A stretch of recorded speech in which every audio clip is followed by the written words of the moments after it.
This is Earthfiles, the award-winning news site with the latest updates in science, environment, and real X-Files. Podcasting in-depth reports beyond the 6 o'clock news by Emmy Award-winning journalist Linda Moulton Howe. 1 year ago, on May 11, 2007, Coast to Coast AM webmaster Lex received an email with several images of an odd dragonfly-shaped aerial object from a Central California resident who called himself Chad. The images were dated May 6, 2007. In addition to the dragonfly-shaped body that had appendages sticking out from a large ring, rising straight up into the air from the ring were slightly curved thin wires that formed a tall circular crown above the dragonfly body. Other 2007 photographs of dragonfly-shaped aerial objects began to emerge between May and June from Lake Tahoe, Capitola, and Big Basin, California, all with appendages sticking out from a ring and the tall, thin wires extending high above. After the June 5th Big Basin craft, no other 2007 photographs of the mysterious dragonfly-shaped drones emerged, and none of us knew until spring 2008 that two other eyewitnesses further north in Camas, Washington, on the Columbia River between Washington and Oregon, were encountering yet another craft moving like a dragonfly above Lakamas Lake on June 7, 2007. Those two eyewitnesses are good friends.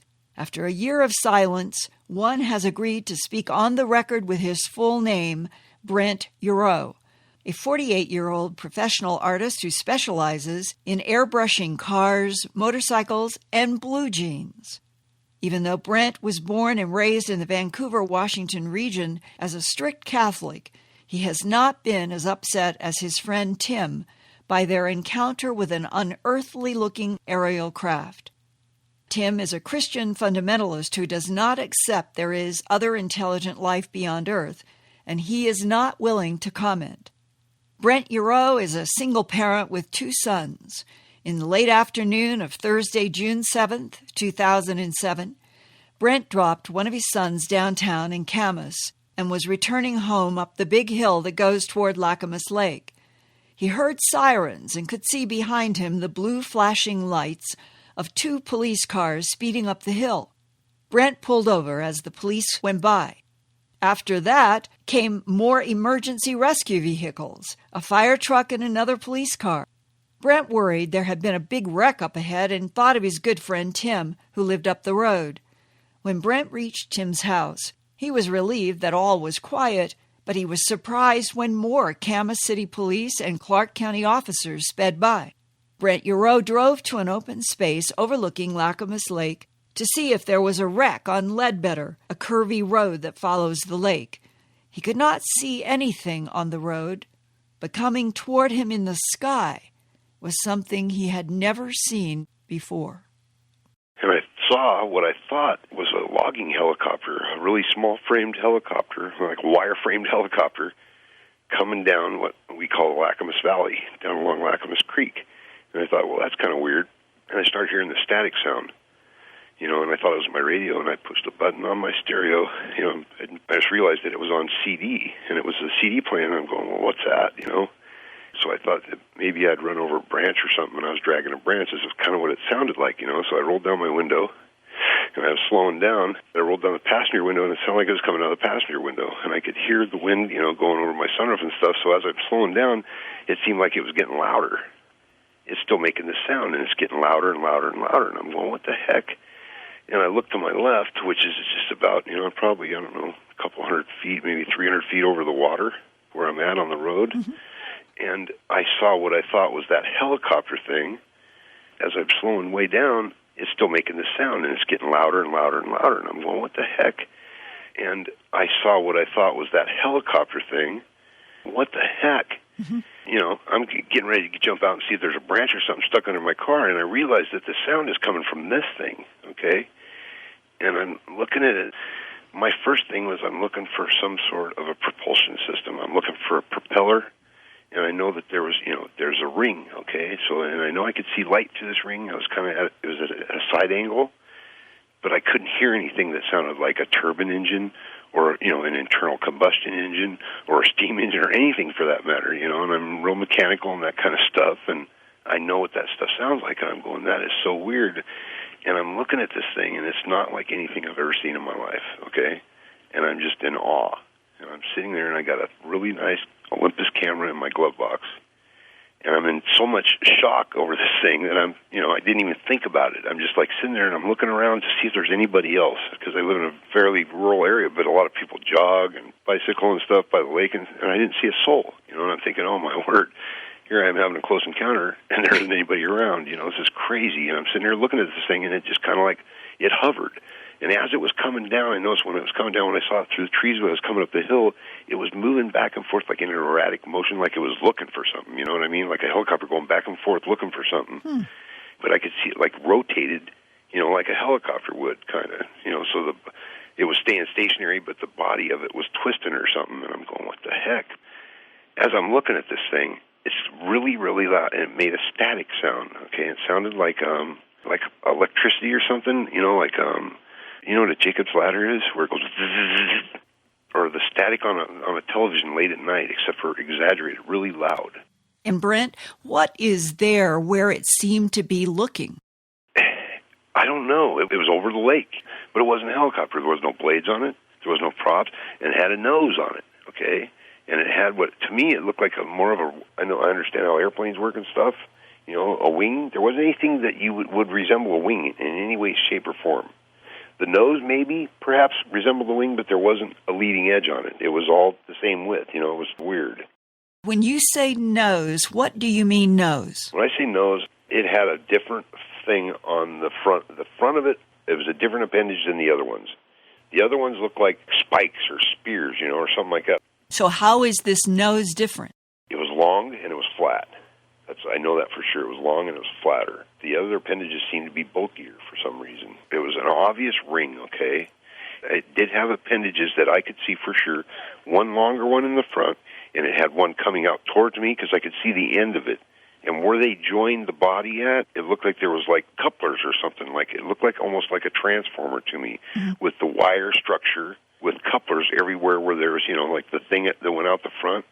It seemed like there was a coupler in it.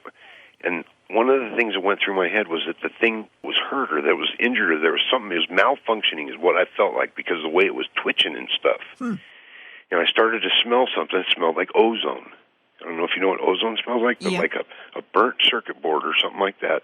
And this thing is making this ungodly noise, and it seemed like forever. And I'm sitting there, and I looked around again, and there's still no cars, no nothing. And I'm thinking, this is so weird. And twitching, what do you mean? Like almost every time it made all the static sound, it would shudder or something. It sat there, but it was almost like the static was so loud, and it was like it was a part of it. I couldn't see any thrusters going down. I was looking for a propeller in the middle of the thing is what I was thinking. Right. Because, I play with radio-controlled stuff. I got a nice radio-controlled truck and stuff like that. And I didn't see anything like that. And the noise that it made was what got me the worst, It looked like the appendage that was facing me, which would have been the right side of it, rotated. It looked like the appendages rotated, and the ring stayed still almost. And they rotated to the left, went directly away from me, and then I could see an appendage sticking out the rear, and it went like zip, zip, and it was gone. It went straight, like I could see, like right up to the Columbia River Gorge, right up towards Mount Hood and Bonneville Dam, boom. It wasn't very thick, you know what I mean? It was like thin. I'm sure everybody's calling them drones because they're so small. There wasn't enough structure there to house anyone, a person, unless they were very, very, very small people, because there was no pilot. So this has got to be some sort of, electrically operated, hovering off an arc or something. I don't get it, Right. Because I could feel like I smelt it, and I could hear this crackling sound. Well, this thing zipped off, and I sat there for a second, and I realized I got a camera in my glove box, and I'm going, what an idiot. Nobody's ever going to believe this. And I had a car in my garage, and I was working. I don't live far from where this happened, so I drove up the road. I came in, and I was doing some airbrush work on this car, and I just grabbed my airbrush, and I have these little black boards that I just use them for make sure I got the right line on my airbrush and stuff. And I just kind of, fuzzed in a picture of it, a little circle with the appendages, and the phone rings, and it's my friend, Tim, whose house that I was looking at to make sure those officers weren't going there, Right. And it was him on the phone, and he goes, you're not going to believe what just happened to me. And I'm like, what? He goes, I went out in the yard because all these cops went by. I said, I know, I just came up the hill. I said, where'd they all go? I said, he didn't know. But he said, I walked out in the yard to see where they were going, and I lit up a cigarette, and I'm standing there, and I seen a helicopter. I thought a helicopter coming down. I go, no way.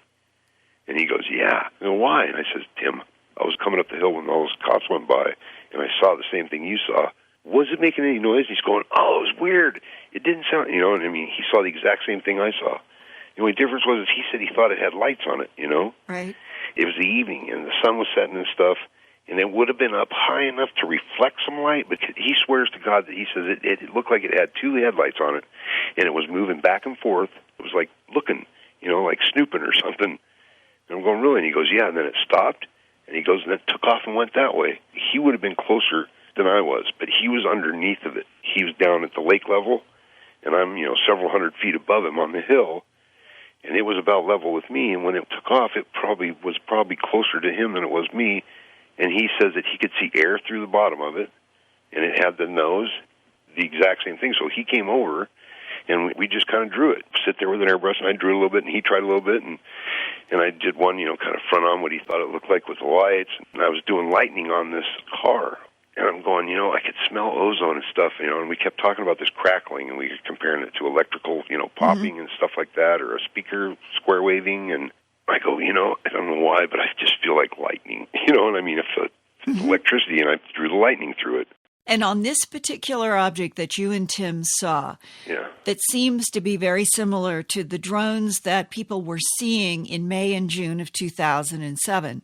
Yeah. What do the two of you estimate was the length of what you saw and the height of what you saw? It wasn't very thick. It was very thin. You know what I mean? From top to bottom, it was thin, but it was long. If I was to take the ring, the top of my car would fit in it. I drive a four-door, so I would say it was probably 40 feet long. That's with the appendages included. Okay. Body-wise, I would say it's probably, I would say the circular part of it, the ring, was probably 8, 10, maybe 12 feet across. If this thing was propelling itself with some sort of thrust or something that was keeping it up above the water where I saw it, there would have been something on the water, but the water was glass smooth. What was the strangest part of what you're looking at? The noise and the way it rotated, the way the thing moved, because it was really, really, like, mechanical. That's what got me. The eeriest thing about it, though, to be honest with you, was the fact that I couldn't explain it to myself. And that very strange motion, the mechanical motion, is why in 2007 some people used the metaphor in the beginning. You know how dragonflies stop and start? That's how it flew. It was like a dragonfly. That jerky motion. Right. Yeah, that's how it moved. You know how a dragonfly would come stop on a dime and just sit there and hover? Right. That's what it was like. Right. You know, and I'm thinking, okay, this is not right. And that's when it did its little rotating thing. And I can't say for sure that the appendages rotated and the ring stayed still, but it sure appeared to be that way. How high was this object over the water? I'd say 200 feet. So it's 200 feet above the water, and how far from you? 150 yards. A little more than a football field away. Yeah, but not that far. I mean, it was just right even with my window in my car. And you and Tim estimate that it was maybe 40 feet long with all the appendages, and how thick would it be? I'm going to have to say a foot, maybe. It's probably 2 feet thick at the most. Really thin. Real thin. Real thin. This thing was like, it looked like the appendages on the back all came together or something, and the nose rotated or whatever, and they all came together, and it formed. It looked like an arrow. There's another picture that I painted there that's, you know, real slim, real slender, and the way the thing took off. The first thing I tried to tell myself is, you know, I asked him, I said, well, could you see, like, through the bottom of it? And when it went, the direction it went, it was when it was closest to him, but it was moving too fast for him to, you know, I mean, actually see up through the thing, but he knew it was hollow, so. How close do you think Tim was? Well, at first, he was probably a lot further away from it from where I was when I saw it, when it stopped. Mm-hmm. He had a good, perfectly clear view of it where it stopped and rotated. He was probably, I don't know, half a mile away, and it was above the lake, and he's got a perfect dead view of the lake and stuff right there. And what it did, where it rotated at, it took it and went straight out and went back up towards the hills where it came from, basically, but it went to, you know, it just went to the east. It went right up by the Camas High School, like right over the top of it, and boom, gone. So I would say Tim is probably, he was closer when it took off because it went, closer to him that way than I probably was. Mm-hmm. But in the beginning, he's probably half a mile where it rotated, but when it took off, it went right towards his house and over by the high school, which is, I would say, probably 4 blocks away from him. I tried to draw what Tim was telling me. It looks like a broken canvas. It's a hardboard that I use for scratch paper, basically. And up there in the far right, it looks like everybody else's photographs of what we're calling the Dragonfly drones because of the way they move. Okay, the one at the top, that is what Tim saw. That's what he said he could see from the lake. I drew it for him. But see, he was underneath of it, okay? And what I was trying to tell him I saw was like the one with the lightning coming out of it right below that. I was on the side. He was below it. And that's why he could see more of the appendage. Right, and that's why he said it looked like it had more than one thing sticking out the back. Because I said when it looked like it took off, I thought those things all rotated, but it was because I was looking at it from the side. And I told him, I said, I remember it looked like it had some bent antenna on it or something, bent antennas. He's going, what do you mean? I said, well, it's got an antenna or something on the top, but I saw an antenna or something, but it looked like it was bent. Mm-hmm. Maybe that's why in my mind I thought maybe the thing was, damaged or something, and it was malfunctioning. The photographs in 2007, there is this sort of crown of very tall wires that curve coming up out of the ring. Yeah. But you and Tim apparently didn't see this. Well, I saw one. I thought what was one antenna on it is what I was thinking. But again, from my angle, I was looking at the side. I was looking for something that was propelling it, Right. I didn't care that there was a wire on the top, but I was looking for suspension wires and stuff like that. I know that I saw something on the top of it or some sort of an antenna array or something like that. That's what I thought. And that's what gave me the radio control idea. Maybe somebody's running it with a radio control and it's got a little propeller in the center. And Tim could see it from the bottom when it was doing its little rotating routine. Right.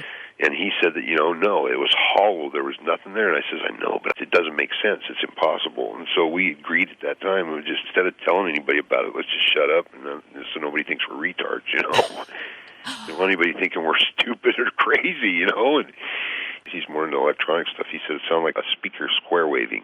A speaker square waving. Yeah, the way he described it is if whatever makes the cone go back and forth, he goes, if it gets arced out in there or something like that, it's called a square wave, and it makes an ungodly sound. And I said, well, it sounded to me like the TV late at night, and you wake up and it's going, right.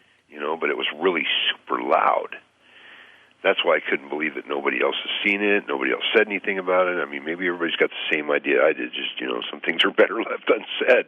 Well, what's interesting is that all of the other sightings in which there were photographs, everyone said that they either could not hear anything or they heard, in Chad's case, a kind of hissing sound. And he did hear something? Yes, and he emailed me asking if I thought that there was any danger from whatever they were emitting that had this electrostatic-y sound, but not loud.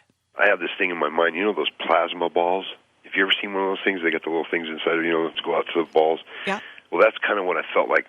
I just had this feeling, that the thing's emitting plasma or something, and that's what's keeping it afloat. That's when I smelled what I thought was ozone. If this object and these other dragonfly-moving, strange, drone-like objects that people have photographed and now you and Tim have seen are something that our government has either back-engineered or produced, what I'm going to be pissed. What do you think their mission is? I don't know.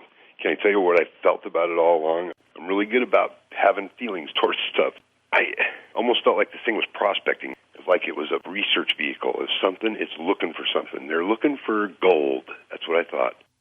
If these dragonfly-moving drones are not made by our government or any other government on Earth and are in fact some kind of a monitoring device from some other place. Someplace else? Yeah. How does that leave you thinking and feeling? Well, I'm concerned a little bit about the whole situation because I know that whatever it was, I felt like it was aware that I was watching it, and it knew I could see it, okay? I felt like it knew I was looking at it. And it's something that I just felt inside. I felt like this thing knows that I'm looking at it, and it knows it can be seen, and it didn't like it, and it wanted to get out of there. And it was like, when I said it was looking for something, real fidgety back and forth, it was like it was looking for a place to run. what is up with this? This is so weird. And if it is something from somewhere else, we're being surveyed. Okay? Those are surveyors, and I don't know what they're looking for, but I think they're prospecting for something. If it is somebody surveying from another world, I guess they got the right idea, because they're making it so that we can't see them. Thanks for listening to this Earthfiles podcast, from the edges of science, environment, and real X-Files. Go to www.earthfiles.com to see more than 1,000 Earthfiles reports with photographs, drawings, and documents. And visit Earthfiles every day, every week, for new reports and new podcasts. That's www.earthfiles.com.